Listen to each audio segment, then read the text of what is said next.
Sam's on the case here with AZ Billiards, brought to you by PoolDog.com. I'm Samm Diep, and today joining me is Mika Immonen, the Iceman himself. Thank you for joining us, Mika. Hi Sam, how you doing? Thank you. Good. Let's start right off with your playing cue. What kind of Yeah. playing cue? So this is the MI3, which is stands for Mika Immonen, third generation model. So it's a third in a line of what I've been playing with Mez, and it's a beautiful cue. It's got sharp points, got turquoise, and little abalone details, and then also you can see the Finnish flag in a cross. It's a white surface and a blue cross. So and a leather wrap, and it's got a little signature there up on the forearm.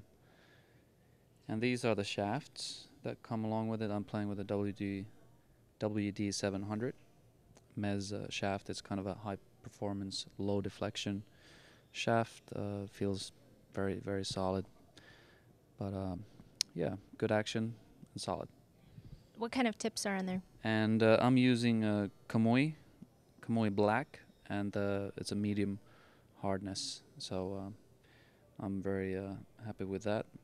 Good action. Now, did you design this cue? This is a very beautiful. Yeah, I actually helped with the design, as far as the color scheme, and I wanted the Finnish flag somewhere, represented. So, you don't want to forget your roots. It's nice. It's very subtle too.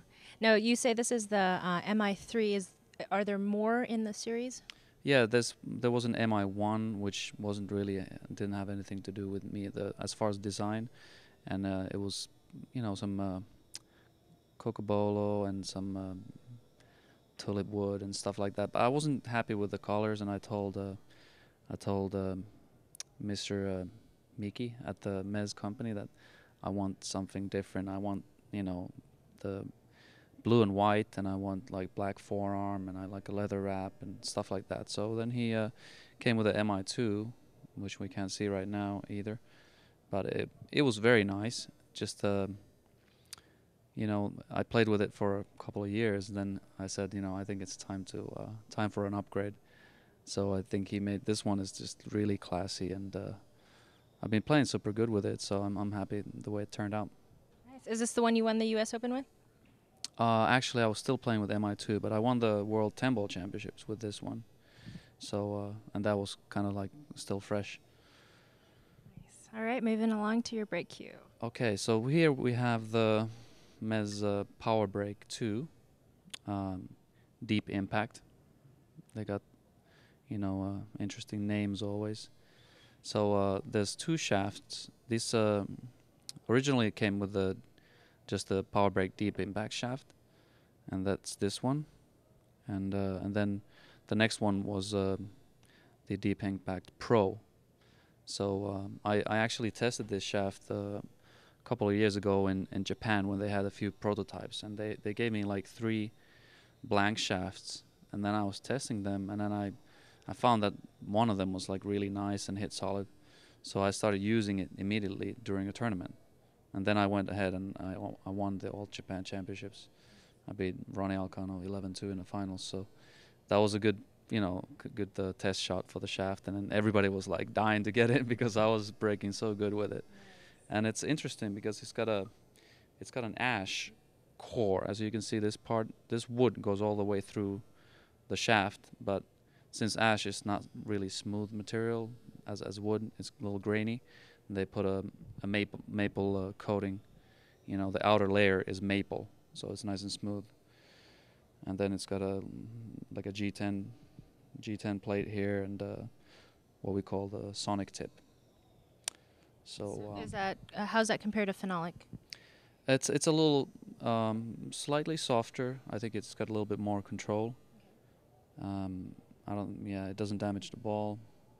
I'm super pleased with that one as well. And the Power Break 2 is kind of cool. It's got like these weight rings, which is kind of old school. Reminds you of some cues that they made back in the days. But you can adjust the weight from here, and then you can also adjust the weight from the weight bolt that they have in the back. And you simply you screw this one off, and then I have this what do you call it, hex Allen wrench, and then you can just screw the weight bolt out.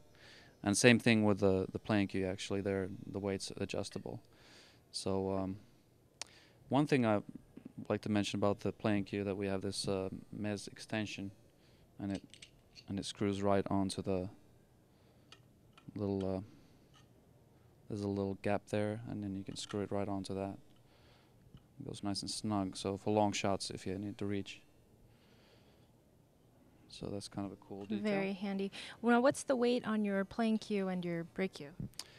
The weight on the playing cue is about 19.5, maybe 19.6 at the most, and then the break cue is less than 19, maybe like 18 and a half. I took this big bolt out of the, it comes standard with like a bolt that weighs over an ounce. So I took that out and I put like a 1/4 ounce aluminum bolt to replace it. And then there was 3 weight rings. I took one of them out too. I don't know. I mean, I thought it just looked nice and clean like that. Absolutely. Okay. And actually, this also one more thing about this the forearm on the brake cue. It's also like super high pressure laminated wood. I think it's about like, I'm not sure how many pieces. I never really counted, but if you look up close, you can see the grain, how it changes shade, and the outer layer, of course, is like you can see like the wood, how it comes out, but these other layers are like thin. is that lamination 25. part of the technology of the break cue? Yeah, it's part of it. It gives the solid firmness.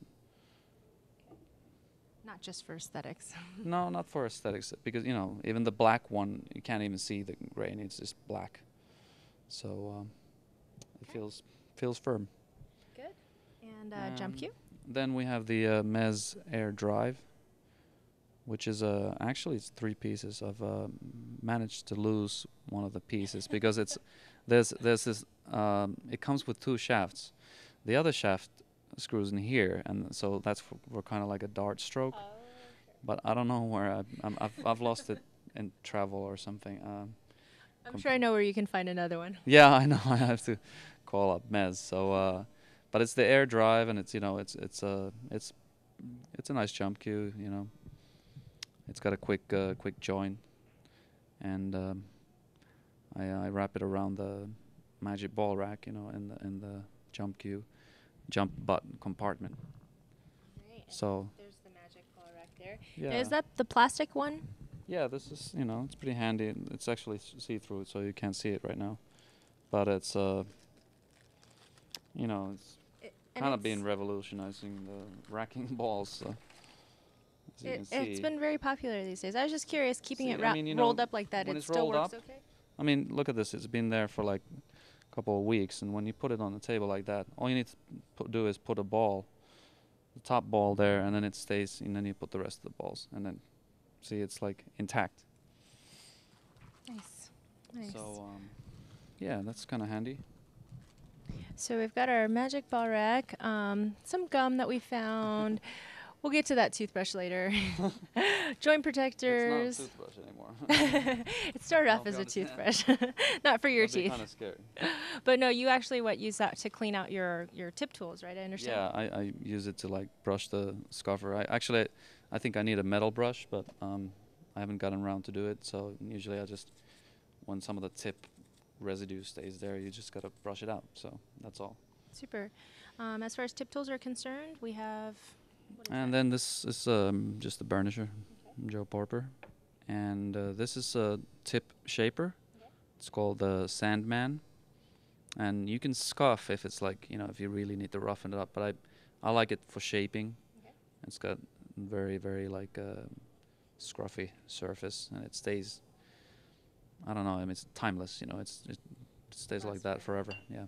This one I really. And then we Like. have this Kamui tip accessory, which is it's a piece of wood, but it has a little magnet, so it stays together. And then on this side there's another scuffer. This is like a fine scuffer, so you kind of like roll it on top of the tip. I can kind of show you how to do it. If you miscue or something and you need to like make it nice and see how little the Right, it's a very fine. it's a Sure. fine scuffing process because you don't want to destroy the tip. Sure. This like keeps it still, in play and hardly Looks any good. miscues. Looks good. And how about this piece? What? Actually, that piece came out of one of the prototypes I had for this Oh.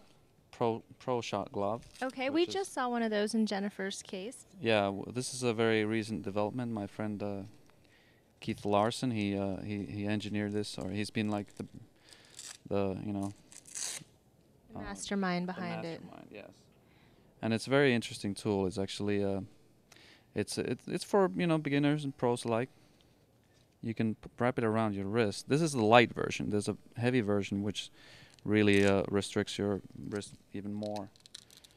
But I'm gonna attach it like this, and then this goes around and attaches the Velcro. So now, when you're shooting, a lot of times the problem is in the wrist. If you move it anyway in a lateral way, you can. If it just moves like one, I don't know, 1/30th of an inch, that can mean that you're missing the ball by like half a diamond at the other end. So this really restricts the movement, and if you're moving the wrist either this way or outside or inside, you feel pressure. So it kind of tells you how to just keep the wrist loose and straight, and then you can stroke the balls. And it's really great for training. And I've yet to use it in match. But some of the shots are like easier, like long cut shots. Mm-hmm. I mean, testing it, it's just really amazing how accurate you can be. Forces you to be accurate. It forces you to be accurate, and it's a great innovation. So we're kind of launching it here at this event, and we got a great reception from all the pros. They all love it, and I think it's going to be a hit. So Can't wait to try it. it's going to be available probably in about a month. We're done with production, and it's coming out. So Pro Shot Glove. Super. As far as burnishers are concerned, we've got the Q-Wiz here, and are these the Nix? Yeah, I think that's kind of like something Nick's. Slicks? Could be Nick's Edge or something. Yeah. I took the little piece out because I don't really need it, but then little microfilm to smoothen the shaft if if it's dirty or. You And have yeah. quite a collection of Bridgeheads there. Yeah, Tell us this about is all like this. This is the classic one that goes on to the. I guess they all go on to the. Whatever cue you want to use for the bridge. And this I am not sure actually what this is because it's a training tool, and I got it from my sponsor Mez, and I forgot how to use it. He explained, and then I know it like supposed to improve your stroke, and you're supposed to stroke straight somehow, but I have to like double check that one. But Okay. it's interesting, It's Sure. there's some line there, and maybe it's see-through, so I don't know what's the concept there. So this is another bridge, and this is kind of cool because sometimes you really need to reach over a shot, and you're like way up here, and you can't really even see what you're like reaching over. But this, because it's see-through, you can actually see. Oh, Through. sure. Now, is that tall enough for jump shots? And yeah, you can jump. You can jump with this. So you just have to, maybe angle it, and then definitely tall enough for a jump. Great. So who knows? One day it's going to become very handy. We've got our sponsor patches. Who are some of your sponsors, Mika? Yes. So the Pro Shot Glove is one. I have Mez cues here. Then I have Kamui tips, Brunswick tables, and this is my friend, the Billiard Life clothing company. They're just really cool people, and I like to wear their stuff. So they have nice T-shirts and beautiful, cool designs. Super. And this All one right, last tool I so- have not seen yet.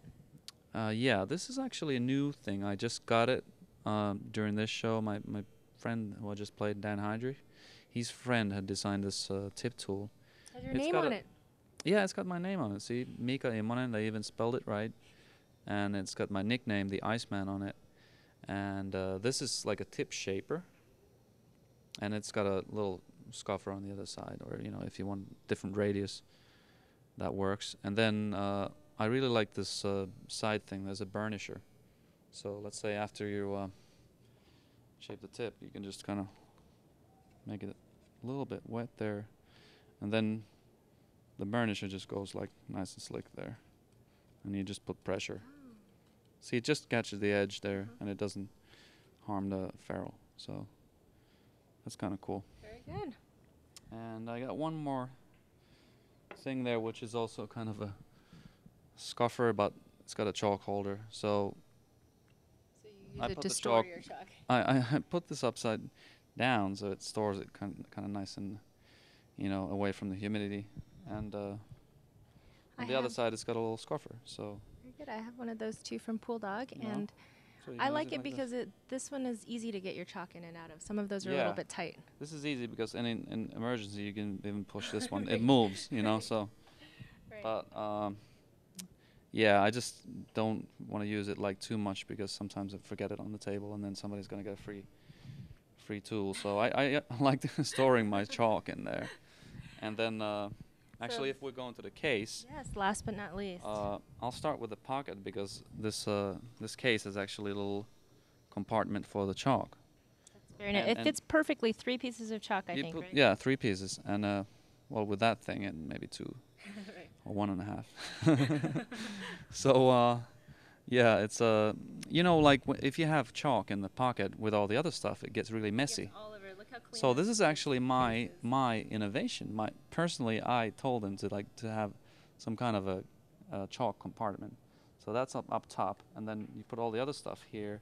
And I even came up with this idea, because sometimes if you don't have a little side thing there, everything's gonna fall out. So I told them to put a little. Yeah. So that protects the stuff from falling out. We have And main zipper with the jump butt. main zipper, yeah. And then I like Little this handle. too. This is unique Yeah, even as this, even there's a little compartment here for like joint protectors, and because we're in Vegas, I use a little chapstick. You know, you never know. It's so dry here. What's this item?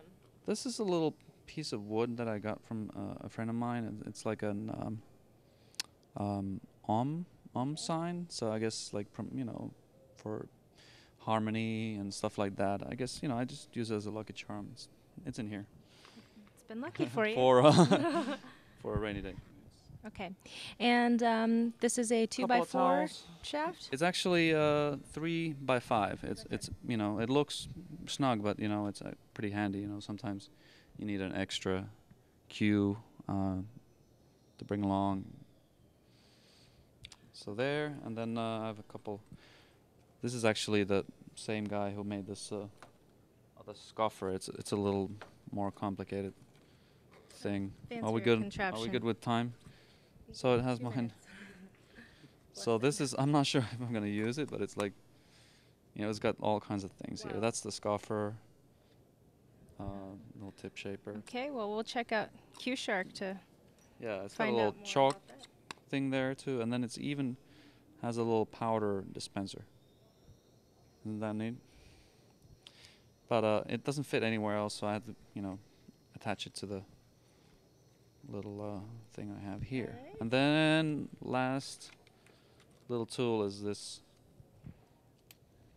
tip pick with a keychain. So that screws on there and stays there, nice and neat. Perfect, and your player And then badges and stuff, of course. A couple of badges here.